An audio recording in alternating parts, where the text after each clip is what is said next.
Di tengah guyuran hujan, Kapolres Pagar Alam terjun langsung atur lalu lintas yang macet. Terus. Libur Lebaran memang momen yang sangat tepat untuk mengunjungi tempat wisata Gunung Dempo. Banyak warga berbondong-bondong ke tempat wisata populer di Sumatera Selatan itu. Akibatnya penumpukan kendaraan hingga kemacetan terjadi di sepanjang jalan kawasan wisata Gunung Dempo. Meski di tengah cuaca dingin disertai hujan, namun tidak menyurutkan langkah Kapolres Pagar Alam AKBP Arif Harsono untuk turun dan ikut melakukan pengaturan lalu lintas.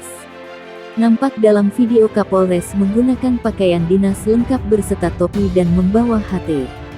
Ia juga mengatur mobil-mobil yang berjejer rapi. Tak hanya itu, ia juga menyusuri jalan tersebut untuk memeriksa arus lalu lintas. AKBP Arif Harsono juga berkomunikasi dengan anggotanya melalui alat komunikasi HT. Video tersebut diposting oleh @pagaralam.update dan mendapat komentar respek dari netizen.